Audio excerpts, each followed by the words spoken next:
And we're back with turn 6. Obscuro unfortunately did not find a magic site in that first swamp. Better luck next time, Obscuro. And yeah, looks like we have our first bump, so we'll check that out. We'll do Norfangs first. This again is Virtue. And what is the hotkey for? Oh, just F. Okay. We'll see if she pops her misform again, but otherwise nothing here we're concerned about. I think I told her to hold a couple turns. Yep. And she's not... there she goes. Not landing in the back. That's fine. We'll go to third speed here. And holding. Holding. Holding. She's fine. No big deal. Okay, so Pythium attacks first. I don't know. Does anyone know how they calculate when you bump? Is it just based on map move, the terrain? Like, I'm not sure what the calculation is there, but they get there first. I mean, we do have slower map moves, so that could make sense. Though these guys aren't well, they're pretty zippy. I guess that's the Roman training. 60's pretty good for troops like that. What was this guy's map move? He had just 10. It's pretty impressive. So again, we'll speed it up here. See how they do. More heavy infantry than they had to face before.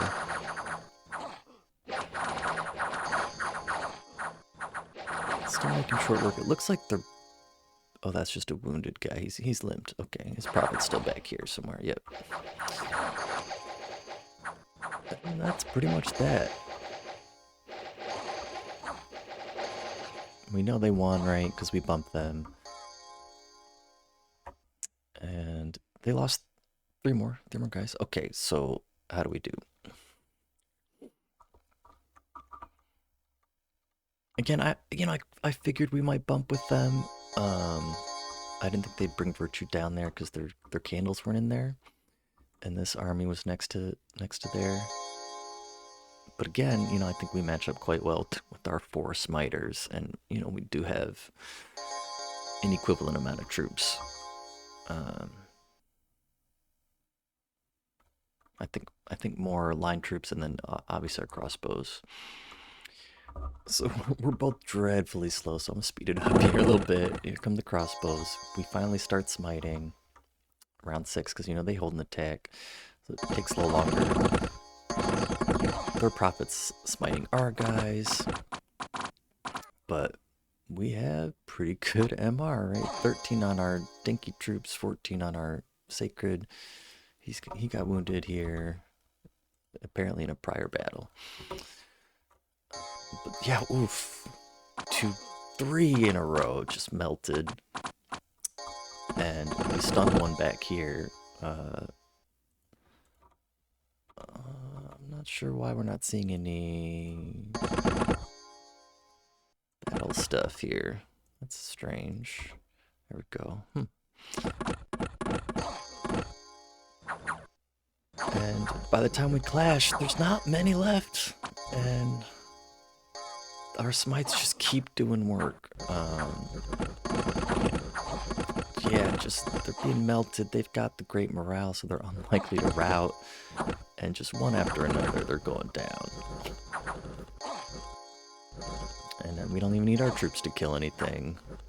Which, they are struggling. Like, this guy gets hit, but only for 2 points of damage. So... it's really our smiters doing the work.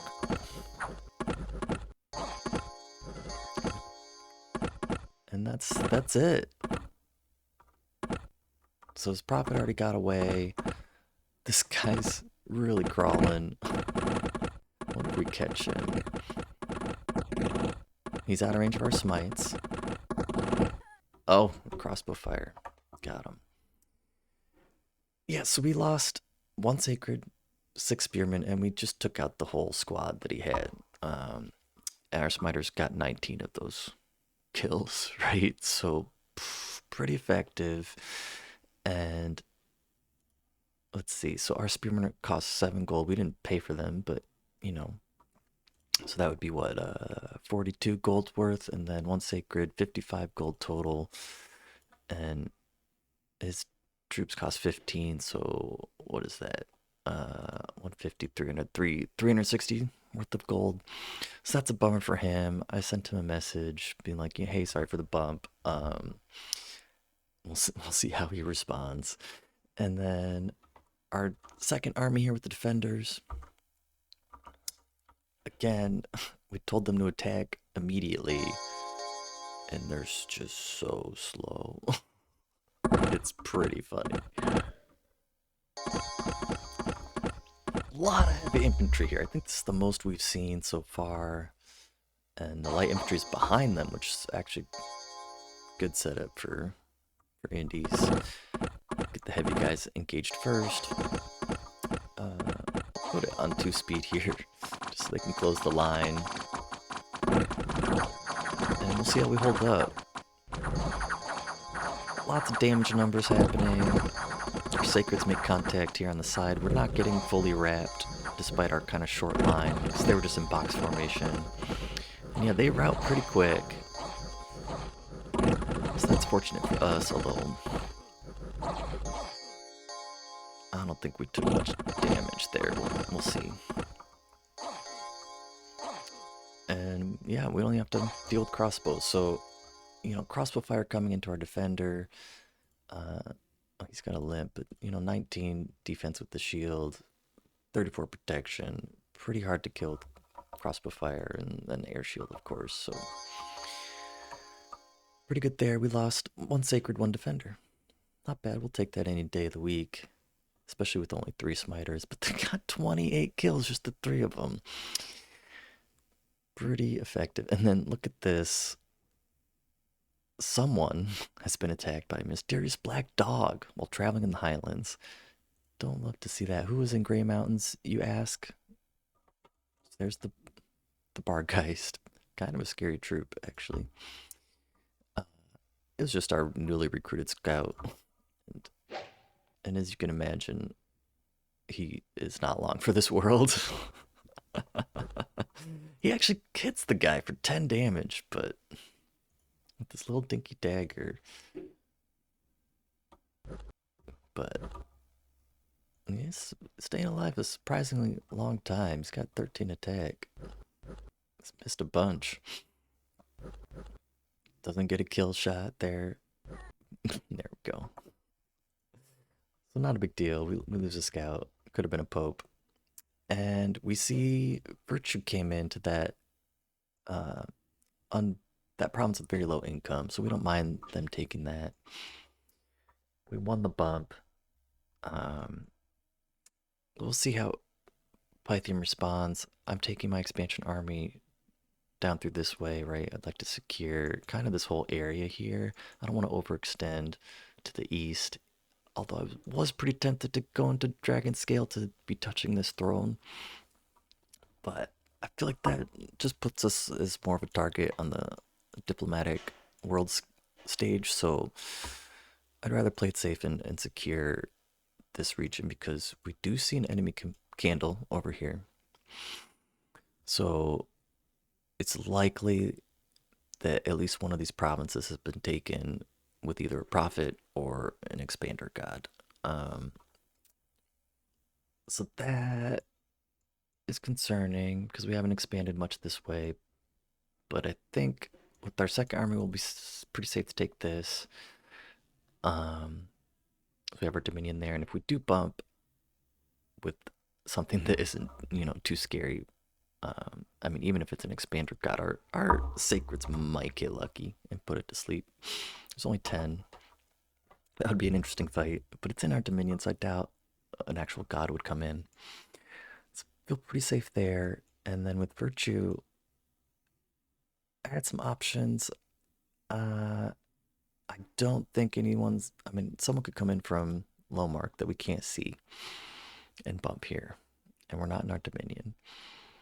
But otherwise, the province is pretty weak, and I feel like we can backfill these later with her. So fingers crossed that works out for us. And then we're just recruiting more troops, doing a little research, and starting our first palisade in Greenport. And then yeah, I still think we're likely to build our next palisades in Grey Mountains and Farron. So we're getting more scouts out. Then yeah, we also see the new nations, Amatia, somewhere down here. We don't know where their capital is quite yet. And I'm taking my bird scout just to see, who's over here. I don't know if this is the best place to send them, but if we attack here, we'll see what's in this province, and then we'll be able to see these four. So, I'd like to see if anyone's in Iron Peaks. Well, we've got a scout coming in here, so they should be able to see not an army that's there, but if someone has taken it. So that's all my thought process there. Not much else to do. Obscuro's moving into the swamps, right? They'll get their... Ooh, swimming men. Okay, so it looks like some... Definitely those militia all died, and there's Bernard's brave men, I believe, right? So it looks like they're dead too. Quick peek at the Hall of Fame. We've got 2 national guys in there already. Not surprised to see this Hawkmeister, and it looks like it is his prophet. And I believe that's Alm's prophet as well. So in the Hall of Fame, our first army, they're getting some XP with all these smites, right? So they could end up in the Hall of Fame pretty soon. So that would be fun to get popes in there. Not that anything they get is probably going to help them, but it's still nice to just take up slots that other people can't have. And yeah, I think I'll end the turn there. Thanks for watching. See you next time. Okay, welcome back. We're on turn 7 with Piconye here. No bumps this turn. Probably what we want to see. I mean, we don't mind when we win the bump, but okay. Wick Forest. That was our defender army. Those slow moving guys up front. Just not even heavy infantry here. We'll just speed it up. We've kind of seen how effective our expansion parties are at this point against these kinds of troops. And yeah, they just... I mean, I don't even know if they did any damage to us. Heavenly Strikes can reach all the way back to the archers. And that might have been a bush hit, or maybe they did get a kill. Let's see. Okay, 2 defenders, but our sacreds are fine. 3 popes got 17 kills. Our defenders did well, and they will, lightly armored troops like this we're unlikely to run into against other nations, but they can be effective in certain situations. So easy there. Golem range, this is a virtue expanding into, a dominionless province, but very weak here. So again, we'll just see if she pops her own misform, and then look at this red priest. What's going on there? Oh, wearing a berserker pelt. So I don't know why Ernst is so hell-bent on, rushing into combat, but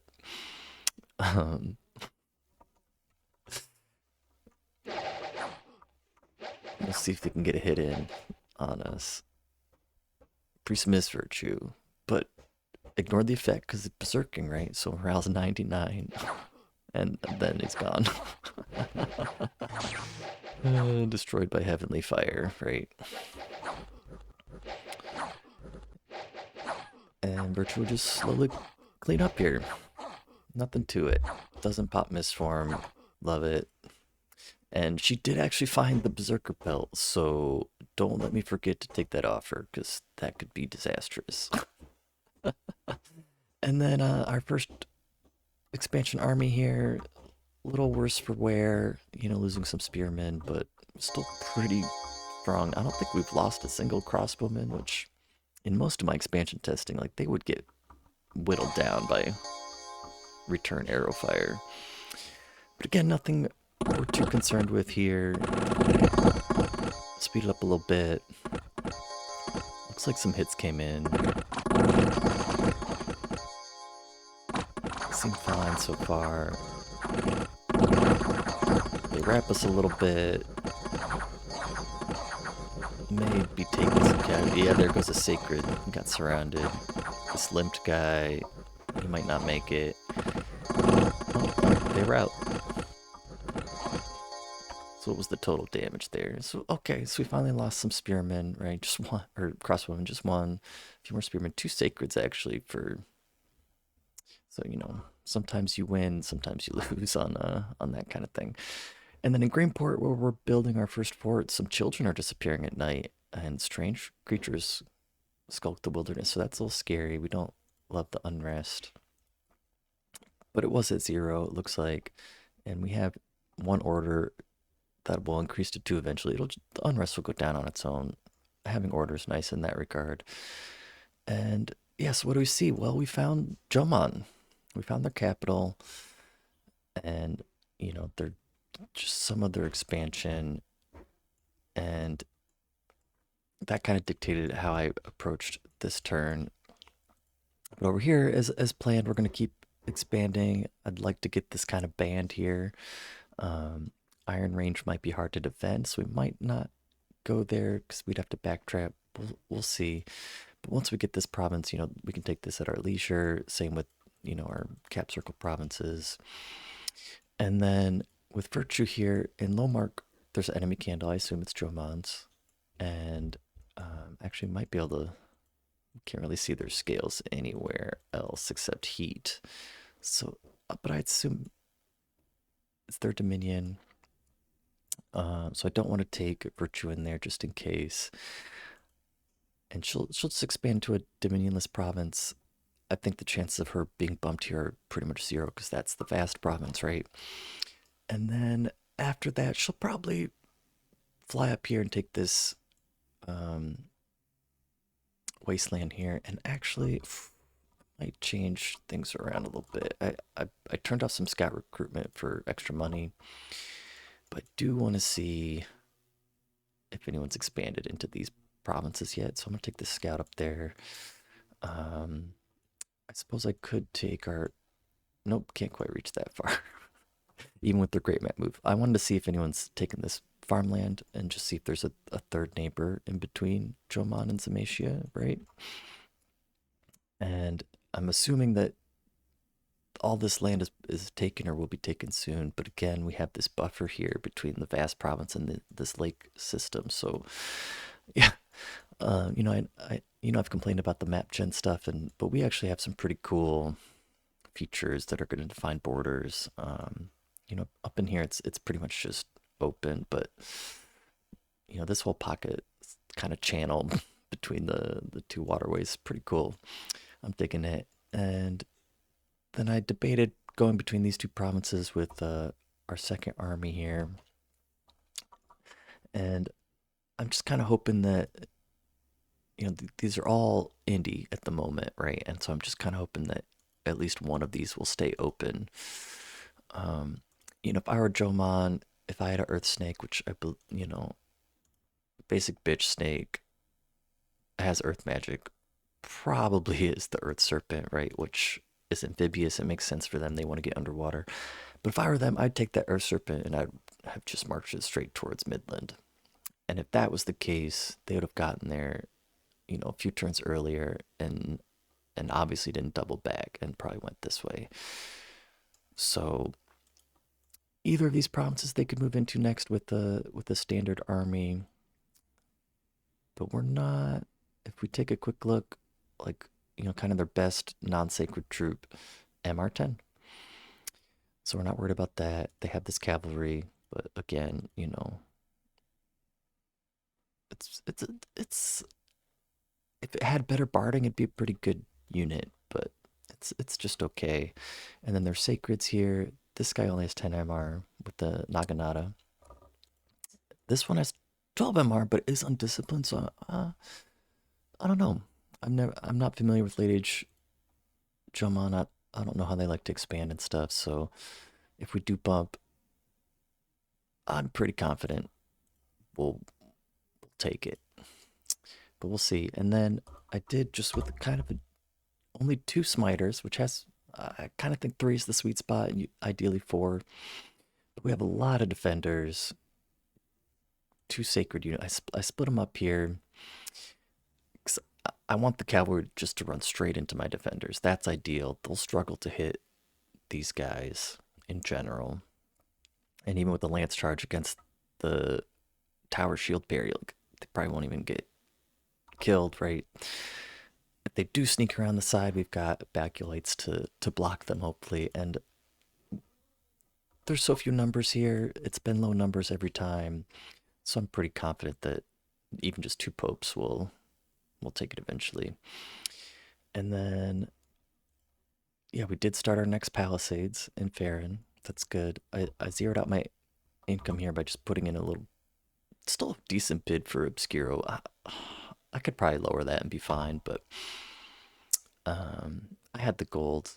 We should have enough for a 3rd fort next turn, I would think. And hopefully we'll be able to get our scout recruitment back up and going. And yeah, I think that's pretty much the turn. So cool to see us, another neighbor. Samasia's pretty far away from us, but if we're expanding down in here, then they might not like that. We'll see how that plays out, and imagine that. We'll see you next time. Welcome back. Turn 8 with Piconye. Unfortunately, Obscuro has struck out again, so 2 swings, 2 misses. But we'll give him more chances. I believe in Obscuro. I think he'll find something for us eventually. Okay. So we had 4 battles last turn. A special event that, spoilers, another battle, another event. We'll take them one at a time here. It's actually some pretty interesting map revelations, which we'll get into after these battles. So actually I have a shaman back here that had some gems, and so let's see what he does. Speed it up. There's very few numbers, right? Like, it's kind of a nothing province, so there you go. We took it. No problem. Yeah, our popes again doing all the heavy lifting, right? Our troops were never even going to make contact there. We've seen that story before. Here we have Virtue, and again, this is a dominionless province, right? But it's just some basic troops. I can't remember if I had her wait here or just fly right in, or she does cast the air shield, right? There she goes. We're not too concerned unless she pops her misform. Charge body went off. You guys are hanging around. And she's good. Mist form active. Again, no problem. No hidden berserker pelts. I don't think I showed it in the recording, but I did take it off her. In case you were wondering. And then, oh yes, here is that Cav province where I stuck the defenders way out in front, and they're just immediately attacking, just so slow, and it looks like they're good to make contact. No. They fake us out there, but the baculites catch them, and luckily there's just a few knights. Our smites are coming in hot and heavy. This guy, I don't know what he's doing. He's just kind of wandering off over here. Got 1 rider, a couple horses down. A horse runs, another horse down. And without the horse, why is your attack so low? Oh, you're already routing. I see. But they're not that impressive without the lance charge. And I think we maybe had 6 here, maybe we lost 1 there. The defenders have made no progress. They were on attack closest and they didn't even follow the cavalry. They're so far behind. So we're going to speed it up here. Because our smiters are a little too far away for these crossbows. Wow. It's riveting stuff, right? They finally make contact. Our sacreds. You'd think they'd get these crossbows to die a little faster, but eventually we get the W. And we did lose two sacreds there, unfortunately. One from cavalry, and I think it wasn't even a crossbow hit. Might have just been their little short sword. It's not a dagger, right? It's not bad. But two losses, we'll take it. And then the last one here. This is our second expansion army with the three popes, and just kind of another basic province here. We've seen it before. Hopefully, no surprises. Crossbows firing into air shield. Unlikely to be effective. And our smiters can reach. So we've got the sweet spot in terms of range when we have the defenders a little further back. So that's something to note. And yeah, so what happened here? A stealthy ninja tried to eliminate one of our commanders. Great. In Piconye, in the capital. The audacity of this guy. I don't know where he came from. And unfortunately, I mean, it could have been a pope. It's just a sage that we recruited. And Earthgrip fires off, not effective. We don't have good research for this guy. And wow. That shuriken just takes him out. One hit. That's unfortunate. And then we have another event here. A magical bird of wondrous colors has been found. Small gems were hidden in its feathers. It says gems plural, but we'll take a free gem. It's not bad. We'll take that over any bad event. Okay, so what do we see? Atlantis. Atlantis in probably the worst spot. It really dictated how I played this turn. I had to pivot. We'll talk about all that. We also see Famini down here. They got this farmland, so good get for them. They've got a scout there. They might already be building a fort. So they're somewhere in this area, right? Nestled between Atlantis, Samatia, and Jomon. There could be someone else, but that's probably going to be, you know, this border here, in the southern border, Samatia, Famini, Jomon. And then we could have someone. Oh, yeah, there they are. Okay. Marignan. So I'm not sure how we can see their capital, but I guess we're close enough to get that info. So I'm surprised they haven't expanded this way. They probably went for, these farmlands. Maybe they've clashed with Pythium a little bit as well.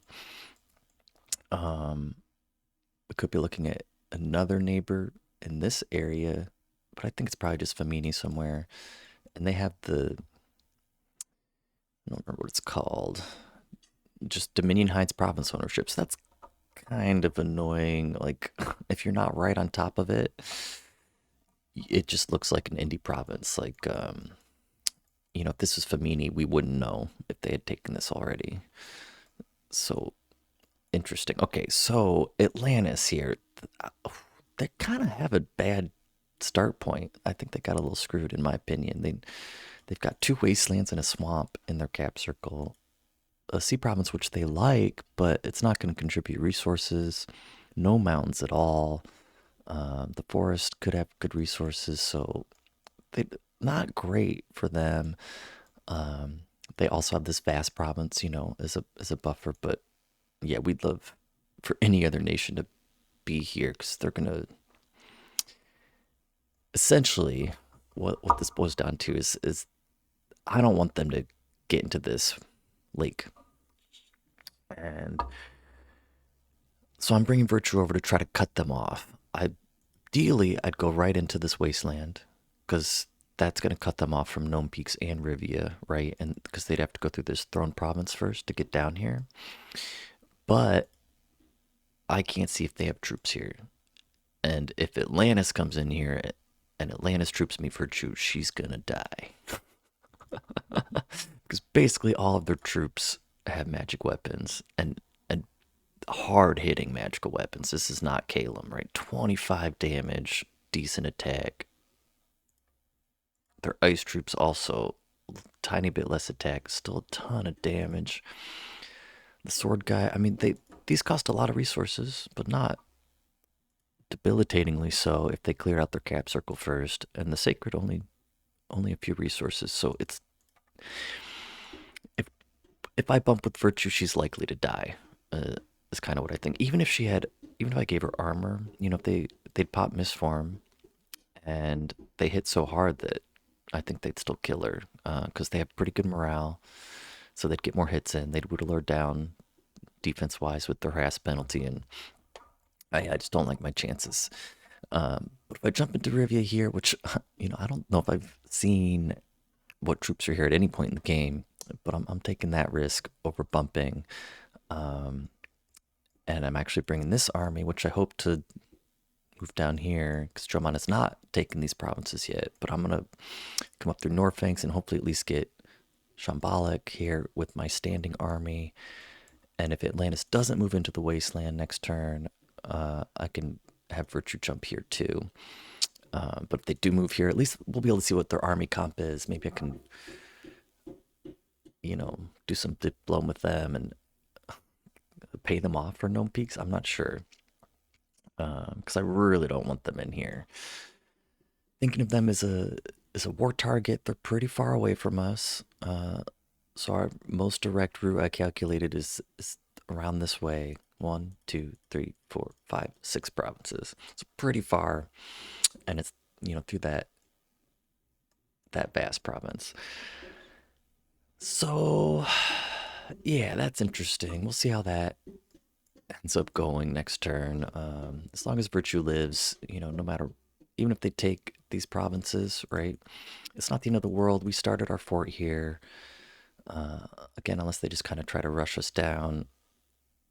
Eventually, at some point in the game, we're going to go to war with Atlantis, and then we can just take these then. We've done pretty well in expansion. It's turn 8. If we do a quick count here, got 3, 6, 9, 12, 15, 17 provinces. And, we've tied off the Royal Green and Griffa here. So that's 19 that are essentially ours whenever we take them. If we assume we get Riviat and Jareb on the next turn, that's already 21 provinces. And we're not even approaching the end of the first year, so we'd be pretty happy with that. And yeah, these guys, they're just continuing to expand here. Obscuro's going to keep trying to find a site moving into Knobville. And I'm building our first temple here with this Pope.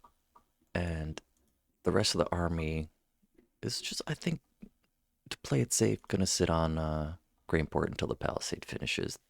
This Pope, he'll build a temple there. We're bringing our surviving sage in. He'll build a temple here, and then onto Grainport.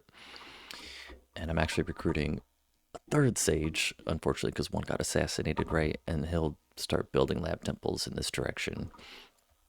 And yeah, from here, we're pretty much just going to get infrastructure up, and probably one more fort at least.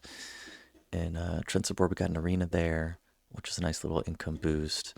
It's pretty solid. And I don't know if I ever showed it off, but in our cap circle, this farmland has a great silver mine, so boosted up the income a lot there. That's nice. And then we found 2 arenas in one turn, so that helps out there. If this is a good province, we might consider forting here as well. And then we'd have Grainport, Farron, Jareb, Trensibor, and Grey Mountains is kind of our defense network. that feels pretty promising to me. And I think that's about it for the turn. So appreciate you guys joining me again, and we'll catch you next time. Imagine that.